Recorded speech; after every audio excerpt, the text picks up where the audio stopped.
A courageous young engineer and nephew of Montgomery Scott, Midshipman First Class Peter Preston served on board the USS Enterprise in Star Trek II: The Wrath of Khan. Unafraid to stand up against Admiral Kirk himself, Preston held great pride for the Enterprise. And when Khan attacked the ship, he stayed at his post, even when his peers ran for safety, leading to his tragic death. Greetings and welcome back to Class 5 Collection. Ecto Eric here. Hope you're doing good. Well, I'm doing very good because it's not every day I get to look at a brand new toy line. So it's nice to do something besides NECA and McFarlane and, Jada Toys. So this is great. And from my favorite Trek movie. Hell yes. This is great. I really hope they can keep going because there's so many characters they could do.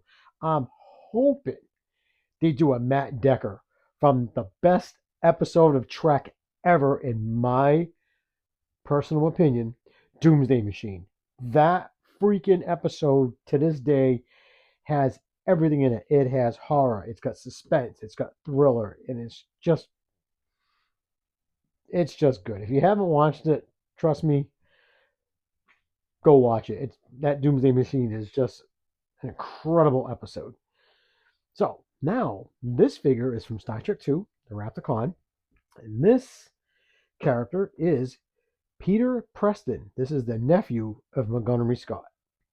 So he just got out of the academy and he got assigned to the Enterprise, and he's the only cadet to stand up to Admiral Kirk. And there's actual scene that they cut out. You can see it in the like the director's cut, in the outtakes and stuff. And Kirk tries to grill him, and he just gives Kirk, he stands up for the Enterprise because he says, oh, this is the best ship in Starfleet. He said, really? He said, do you know the ribbing I take when I'm in the officer's mess of what a death trap the Enterprise is? He's like, oh no, sir, the Enterprise is the best ship in the fleet. So it's good to see a cadet actually stand up to a flag officer. So that was really cool. And he was in a few scenes, and yeah. So to make a figure of this character is just so cool. And I love the box art. It's very simple. You got Star Trek up here, you got Star Trek Wrath of Khan, got his name right there. In the back, a nice write-up. And of course, always important, gotta push that merchandise, show them what's out there. So, as you know, I have Valkyris here. I got her at the same time I got him. So he's gonna go with my Star Trek 2 collection. And I bought Valkyris because, she's Klingon and she's hot. But I bought her just so I can get the Genesis device to put with these guys. So let's crack this open. So, like I said, I'm excited. Brand new line, and I'm hoping it continues. I mean, they've already got quite a few figures coming out. I've pre-ordered a Admiral Kirk. I've got a pre-ordered a Janeway. I'm trying to pick up Captain Sulu, of course. You got to have Captain Sulu. So, yeah, but I hope we can get a Matt Decker, because that would be, nice backdrop of Starfield. And, you know what? You can't really see it because of the damn reflections. It pops out.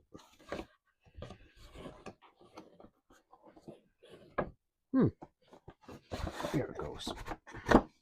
A nice Starfield right there. That's nice. So give me a moment to get everything out of the box and take a look at what we're dealing with. So I figured, I know I like to see how things are packaged. So it's just a covering, which I really like these. Of course, it has tape on it. So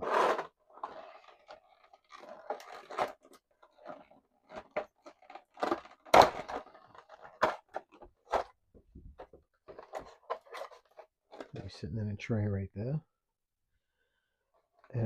I don't see any tape. Wow, I'm really surprised. I don't think the figure's nope, figure's not even tied in. That's wonderful. I like that. You know, if you have this pushed in, figure ain't gonna go anywhere. First impressions, wow. It looks good. It feels good. It really looks like the actor. Wow. That is so cool. All right. And here is Peter Preston with everything he comes with right out of the box. And wow, they did pack quite a bit. I'm actually very impressed. So let's take a look at the accessories. Now he does come with a phaser, which is nice. Nice colors, very accurate actually. Because I have a 1-to-1 and it looks pretty good. And here is a tricorder, very nicely painted. Got a screen with the buttons, got the handle. It comes with a communicator. It's already opened, so that looks good.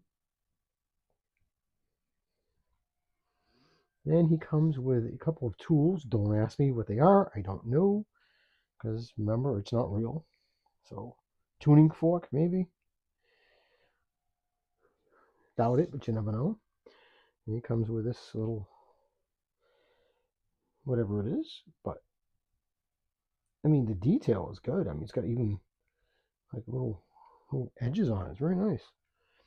And then, I didn't even know this came with it. This is their oxygen mask. And I did try it, and it does fit. It's a little fussy because this is extremely, this is, you can't bend this. If you do, you're going to snap it. But it does clip into his suit, and it goes over his face. So we'll do that later. And he comes with 2 extra set of hands.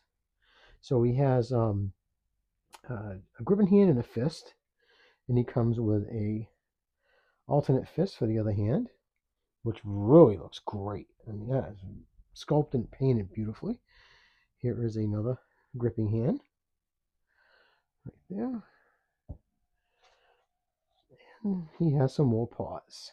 It's more of a relaxed paw. He could still hold something with that, of course. They're extremely hard. Like, you have to heat these up. There's no way you're going to fit stuff on there. And he comes with 2 head portraits. He comes with his normal one, and this is after the Enterprise gets her ass kicked by the Reliant. This is when he was burned, and he had severe injuries enough to take his life. But wow, that really does look good. They should have given him more of a like an agonizing face, but. And let's take a look at Peter himself. I didn't try standing him up without the base. But he does stand up pretty good. I don't know about on the moving thing. So yeah, with no base, he does stand up well. He is well painted. Let's just take a look at the paint job. It's amazing. For this company right out of the gate, wow. I mean, look at this. Now, I did not heat this guy up. I'm going to go do that since I've never dealt with this company before. But let's just take a look at the head portrait. Looks very good. They even put different color brown in there, so you get light and dark. So that's a nice touch. Most companies would just slap on one color, so you got some highlights in there. So well done.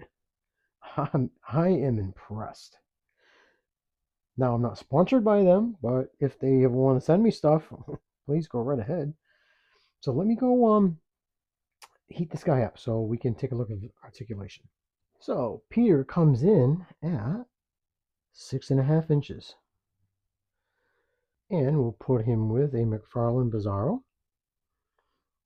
And that's cool. That'd be very interesting to have. That'd be a very weird crossover. So yeah.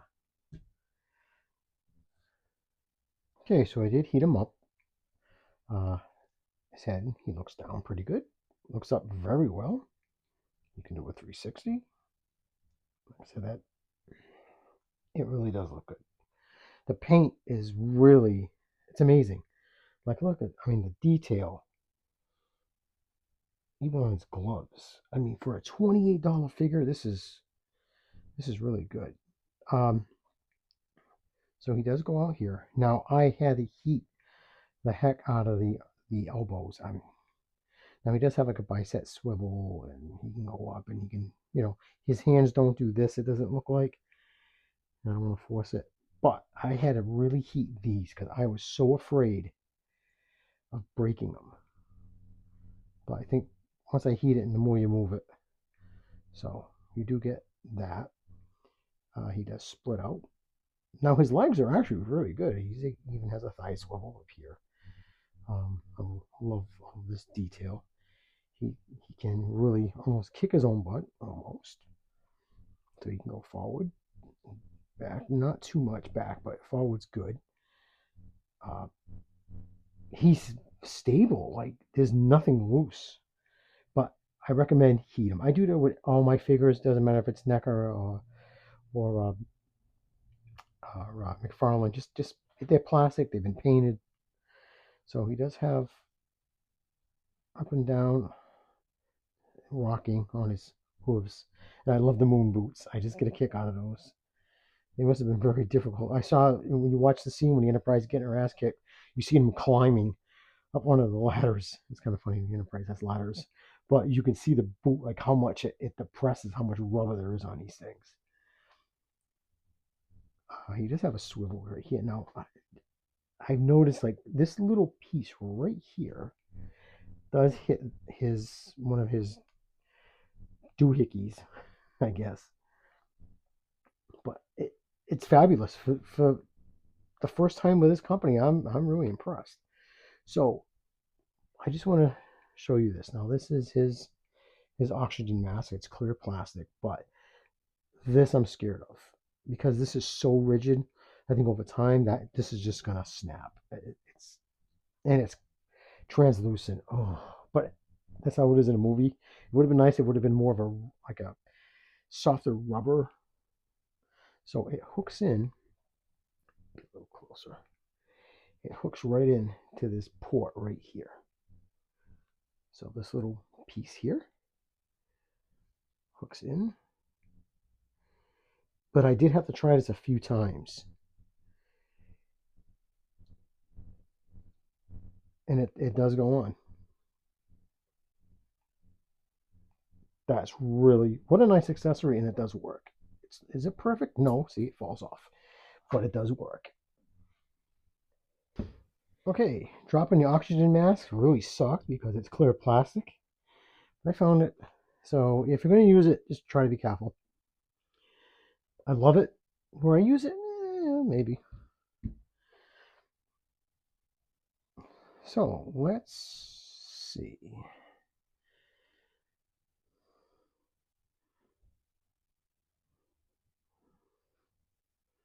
So he can hold. He can hold the communicator. So I know he can hold the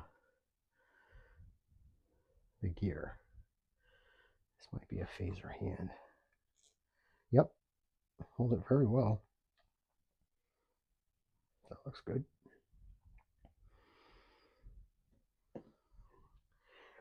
Now a lot of these, like he never used the communicator, the phaser, or tricorder, but that's awesome that they give it to you. So you can use it with other figures.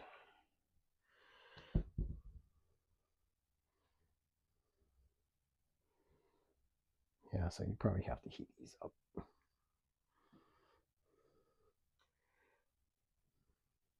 Yeah, they're very, very hard plastic.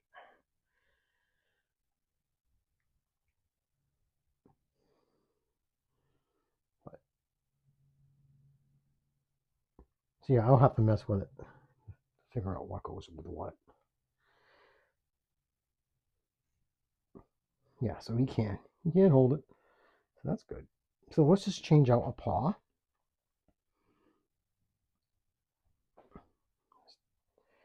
Take a paw. Okay, peg, and we'll give him this hand. The detail on this is so good, and it's pretty fluid. Like I am impressed right out of the box. So swapping his hands, I hate fist hands. It's only good if you're gonna punch. And I don't think he punched anybody. So now I hope they make a few versions of his uncle. I'd like to see Scotty in this uniform. I've said that since Playmates. They never did. And to see him in, I think, did he wear this uniform in 2? You know what? That's horrible. I should know that. He must have. I know he wore this one a lot.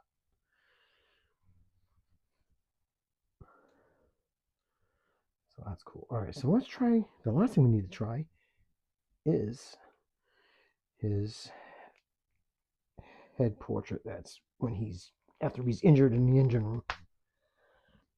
Popped off nice.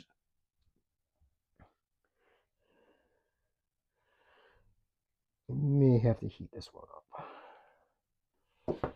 So this is his burnt head. Now, of course, after the engine room, his uniform was totally like just charred and ripped, and his neck and everything. But you know, they're not going to give you another torso and stuff. That would just raise the cost. But it's nice that they put this in. I mean, why they have him split like that? If I had a bio bed, maybe, but I'm gonna have him just as his normal head. So yeah, you definitely have to heat it up. But man, like, you know, his ear is okay on this side, but on this side it's melted off. It's gone. So they really did a good job. Do I recommend this? Yes, highly I do. I really do. For $28, it's a bargain. It really is. You get all kinds of accessories, and this is cheaper than a damn McFarlane where you just get a lousy ass figure. Most of them are. Have you seen that new Supergirl from the movie? Holy. If I was that actress, Millie, whatever her name is, I would punch Todd in the freaking head. Ugh. I'm not a Todd fan. Anybody knows me. I think he's just an arrogant jerk. If you listen to his interviews, I remember years ago he had said, "Well, female figures don't sell." It's because you're an arrogant jerk, you know. And just, I am not sorry he's losing the license. I wish somebody besides Mattel got the license. I really think if NECA would have got it, or Christ, even Nacelle company. Look what they did with this, you know, basically a minor character. So yeah, they've already had the license, but what are you gonna do? I'm just glad he's losing it. He had 5 years, 6 years with it. So, but yeah, so for $28, oh god, yeah, snag it, pick it up. I got more. Actually, I got Valkyries to look at. I have Jellicoe coming in. I'm gonna try to pick her up too, and I think I'm gonna get everybody but these two. I can't. Ugh, that episode is just a damn disaster. And this was the stupidest. Really, that episode made no sense. Like, so you tell me a transporter malfunction takes 2 people, combines them, and even combines the effing uniform? Are you, what the hell? Oh my god. They were doing coke when they wrote that one. There's no way anybody in those writing rooms was straight. They were like, yeah, dude, let's put them together because they're 2 stupid characters and put them together and make one dumb character. Oh god. And by the way, I stand for Janeway, because if that would have happened to one of my crew members, got put into one, 2 of them got put into one, yeah, back in your butt's going back in there, and you're going to be put back together. Hands down, that's, yeah. Well, what about his rights? Well, 1, he's not real, okay? And 2, what about the other 2 people? No. So yeah, that's cold hard fact of life. That's what you'd have to do. But it was a dumb episode anyways. So anyway, besides that, great figure. I love it. I mean, I'm extremely happy with it. Yeah, definitely. I usually don't give a score. I'm not into that, but for this one, I'm going to give it a 5. 1 out of 5. This is a 5. I mean, there's really nothing wrong I can find with a figure. Like usually if I find something, I'm not going to nitpick this in the neck because it would have been horrendous and expensive to do another torso all ripped up, burnt, another neck piece that's ripped up and burnt, not ripped up, but charred like this. But this is nice that they threw that in because that's what happened to them. So, and the accessories are wonderful. So yeah, uh, I love it. All right, guys, thank you for tuning in. Take care. Keep collecting. Peace.